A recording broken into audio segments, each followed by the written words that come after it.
Today is Wednesday, March 4th, 2026. This is Quick Start from CBN News. I'm Dan Andros. War with Iran continues to escalate. Meanwhile, a big primary result in Texas. We'll have those top stories and more on today's podcast, where we bring you news from a Christian perspective. Don't forget to subscribe and leave a rating.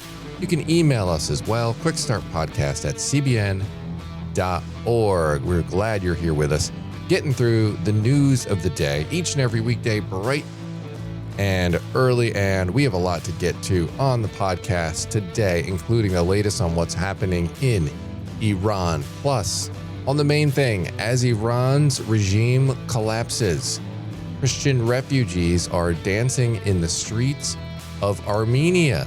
And Operation Blessing is mobilizing at the border to help anyone who may be fleeing. We'll have those details and more coming up on the podcast today. All right, we are going to go to the news in 90 seconds. And the U.S.-Israel campaign, Operation Epic Fury, is now in day 4, with President Trump saying the plan is ahead of schedule after early strikes that decapitated top Iranian leadership. Iran is still firing missiles and drones across the region, including fresh launches toward Israel, setting off air defense alerts and shelter warnings. Tehran's strikes are now hitting U.S.-linked sites and allies. Reports of a missile hitting near an airbase in Qatar, though no injuries, and a drone attack damaged part of the U.S. Embassy complex in Riyadh, including a CIA station. Washington's urging Americans to leave 14 Middle East countries, raising travel warnings, authorizing evacuations in places like Saudi Arabia and Oman. And in the Texas state primaries, State Rep James Tallarico won the Democratic primary, defeating Representative Jasmine Crockett in a closely watched race. Incumbent Senator John Cornyn did not get a majority, so he's headed to a runoff with Texas Attorney General Ken Paxton. Republican Dan Crenshaw was defeated in the GOP primary for Texas's 2nd congressional district, and Texas State Representative Gina Hinojosa won the Democratic nomination. She'll face incumbent Governor Greg Abbott in November. Those are just some of today's top headlines. You can check out those stories and more over at cbnnews.com.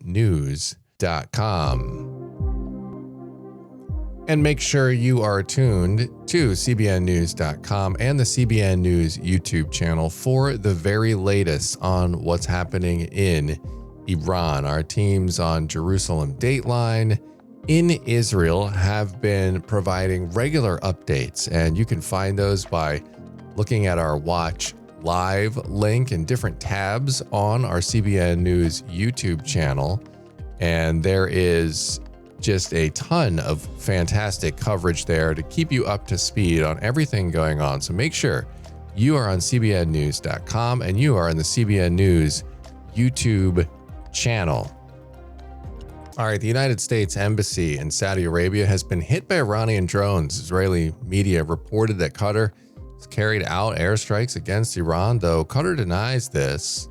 Axios reports that even the UAE might take up action against Iran. Why would the Iranian regime be picking a fight with seemingly everyone? CBN's Raj Nair is joined by Iranian-American journalist Lisa Daftari for the breaking details. Here's my question. Why would you fire at all your Arabic neighbors? It doesn't seem to make sense. Right. And more recently, both Qatar and Saudi moving closer to Iran and in the regime in certain ways, making deals.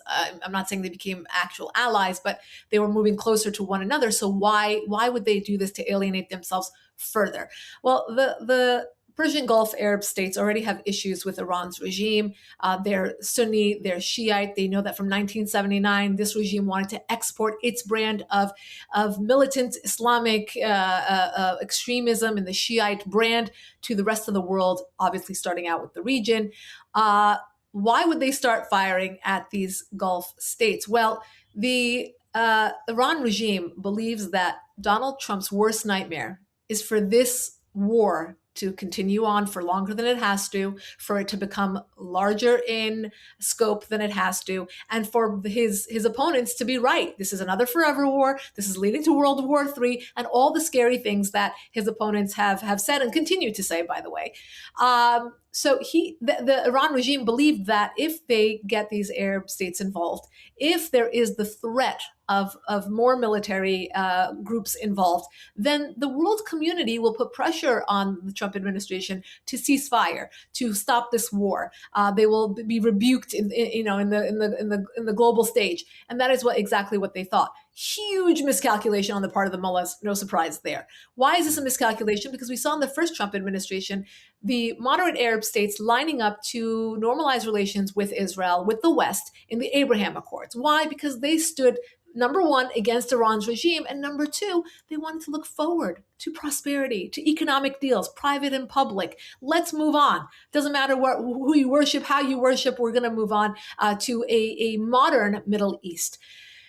Why is this a miscalculation? Because after this war dies down, those Arab states not only will right now in the current scheme of this war stand against Iran's regime, support the United States and Israel in their endeavor to stop Iran's regime, to collapse Iran's regime, but moving forward, they will pivot even further to stand with Israel, to become signatory to the Abraham Accords if they haven't done so already. They will unite with the Iranian people. And again, huge and colossal miscalculation on the part of the regime. And I think it will only benefit those who envision a Middle East that is governed by alignment, by friendship, by prosperity, by deals, by tourism, and obviously forward-facing towards the West and towards Israel. Yeah, it almost seems suicidal. Like, why? You see the videos of drones hitting hotels in Dubai. You're like, what are they doing? Hitting the public airport in Kuwait. It's like, how could you be so stupid? But as someone who obviously dedicated much of your life to understanding the Ayatollahs and the Iranian regime, not that you're going to give like a full dissertation, but like, what is the guess, theology of this regime that makes them kind of do things that you would think that doesn't make any sense? You used a word that I stop everyone when they say suicidal. This regime is not suicidal. They have an ideology, right? They use an extremist, terrorist, barbaric version of Shiite Islam, and they use that ideology to live, to survive, to reign.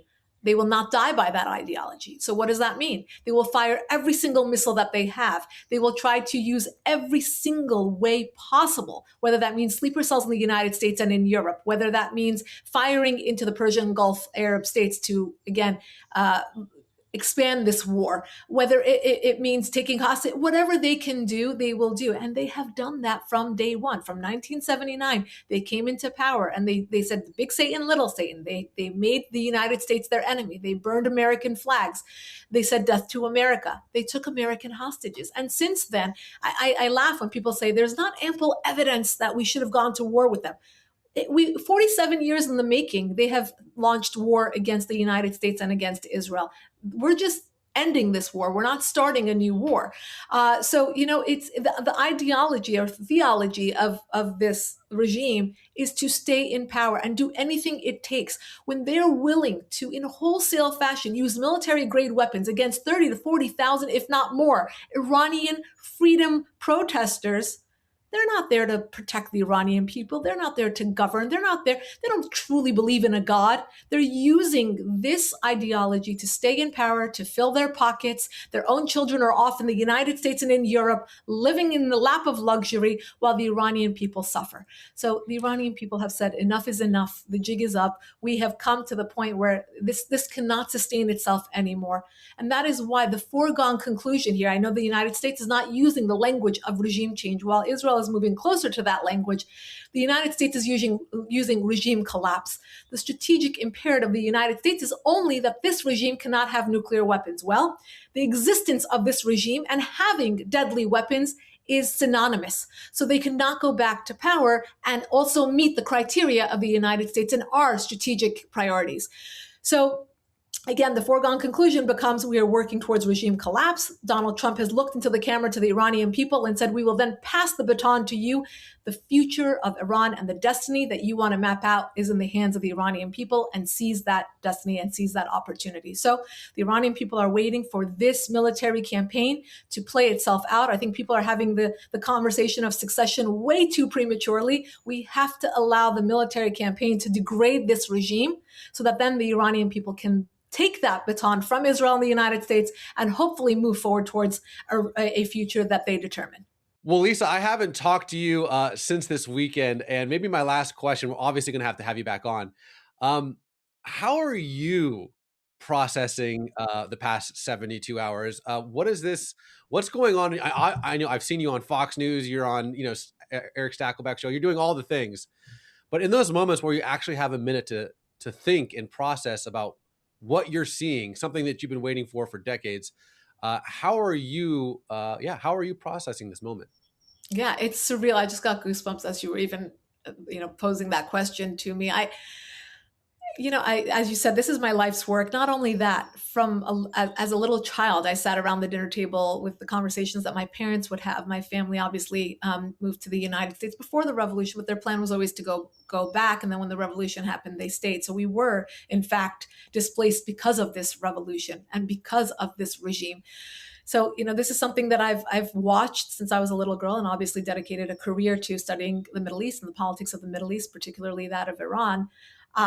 It's surreal. I mean, I think it really hit me when I just had a moment to drive through the jubilation in Los Angeles when I was going to the TV studio, and I just had tears. You cannot explain to people, to any normal human being, what people have to come to after 47 years to actually beg for foreign intervention, to beg for missiles raining down on their soil, on their heads, in order to obtain a freedom that they never thought was possible. And that's where the Iranian people are at. No matter where they are in the world, they're feeling this with every cell of their bodies. And it's tremendous to think that moment might be upon us. The United States and Israel have gifted the Iranian people something they haven't had in almost 5 decades, and that's optimism. And it's incredible to watch a people that have so much potential, a potential that has been dimmed for 47 years, potential in the arts, in music, in poetry, in technological advancement, AI, I mean, you name it. I mean, so much potential will be opened up to the world, and a free Iran will be a gift to the entire global community. I think it's a tremendous moment for everyone, and I really implore people to learn more about this, learn more about the history and why we are at this moment. Again, people have said this is not my own words, but this is not a war, it's a rescue mission. And I think that is, in fact, true. I think the Iranian people are at the dawn of a new day, and I look forward to seeing what they will create going into their future. All right, Raj, appreciate that update there. It certainly is troubling to see Iran sort of flailing and just kind of lashing out. And it seems like this is ultimately, potentially, going to backfire. So appreciate that report. And we are going to go to the main thing now. And as this war has broken out in Iran, an upheaval as top leaders have been just taken out, many refugees who fled persecution are now watching history unfold just miles from their homeland. Well, Drew Friedrich of Operation Blessing joins us with an update on how CBN is preparing to deliver food, shelter, prayer, support, and the hope of Christ to families who may be escaping the chaos near the Iranian border. CBN's Gordon Robertson has the update on today's main thing. So Drew, tell us what's going on in Armenia. Yeah, right now, Gordon, we're mobilizing our teams. We expect an influx of refugees coming into Armenia. It's a Christian nation in the midst of many Muslim nations, and so it's a safe haven for many looking to exit. The great thing about what we're doing at Operation Blessing is we've actually been on the ground in Armenia since 2009 with Orphans Promise. And so we've got an extensive presence. We've got a network of churches. We have ongoing projects that we work through. And so those folks are ready to jump into action. And as these refugees enter the country, provide aid, spiritual support. As you know well, one of the real benefits of being a part of CBN is that we're already there. We have Superbook in their language. We have Superbook in Farsi. We have Superbook in Armenian. And so these kids that are coming are hearing the gospel. Their parents are receiving spiritual aid. They're getting food, hygiene kits, that kind of thing. So we're preparing and we're ready whenever that influx begins. Is there a supply chain issue with the airspace being shut down? How can we resupply what we currently have in Armenia? Sure. Again, the good thing is the network we have. So in country, we can purchase. We already purchased some ahead of this when we saw it coming. This isn't the first time we responded to a refugee crisis in Armenia. I think that's a key point as well. The Nagorno-Karabakh conflict just a year and a half ago, we were already, staging boxes and kits there as well of food and of hygiene supplies. So we have some of it on hand already. We had money already in country that we prepared for this as well. And it's not the first time we've dealt with refugee crises in response to a war. You think about Ukraine and Russia, where we were right there on the border in Poland. And so we have experience doing this. We've got contacts throughout the region. And so certainly I think our team today is having trouble getting in because so many flights have been canceled in the Middle East. But again, having that presence already there allows us to activate sooner. You mentioned it.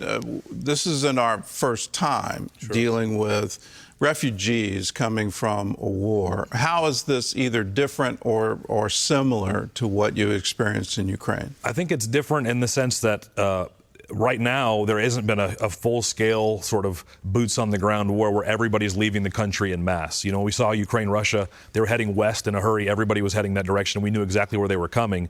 Here, we don't know. Are they going to go to Turkey? Are they going to go to Azerbaijan? Will they come to Armenia? But again, that's the safest place for our team to work, where we have our largest network. And so I think some of it is a little bit of wait and see. And we're already dealing with Iranian refugees that came after Operation Midnight Hammer in June. And so we've been working with that group. We know them. And so it is a safe place for Iranians to come. But many of them want to just go back home to a free Iran, and we're waiting to see what happens with that.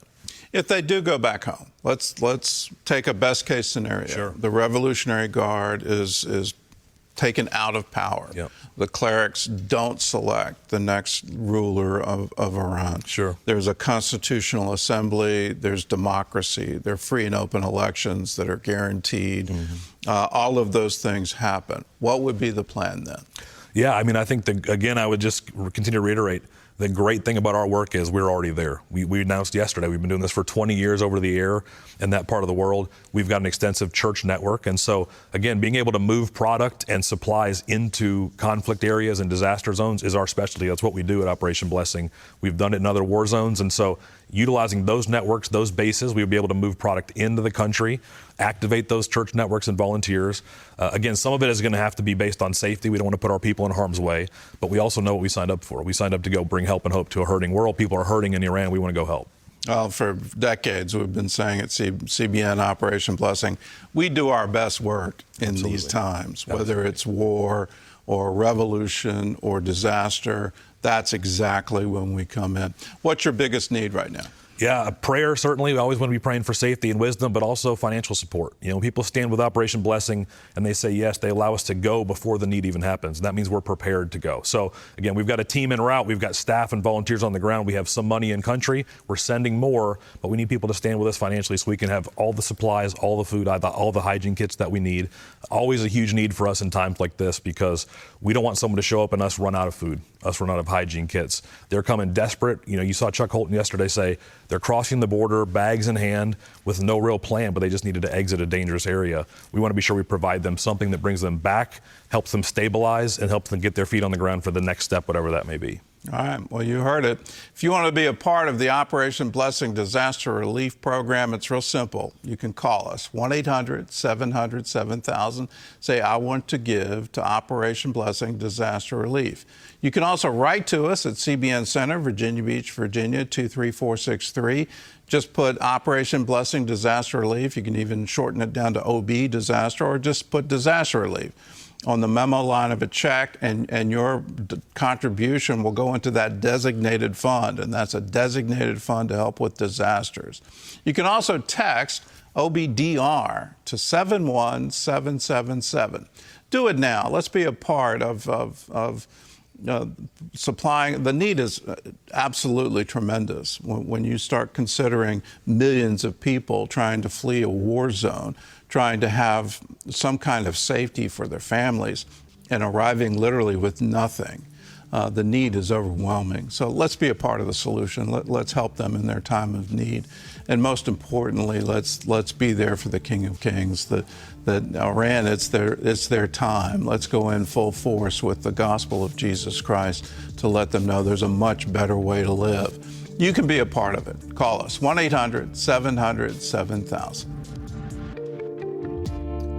All right, appreciate that right there. And if you want to help, Operation Blessing, help those in need, those persecuted Christians that are fleeing across the border, and any refugee that is fleeing from this sort of war and displacement and persecution. Go to ob.org/Iran, ob.org/Iran. All right, that's going to leave us with time for one last thing on the podcast today. And as the early church faced persecution, the apostles reminded believers of a hard truth in Acts 14:21 and 22.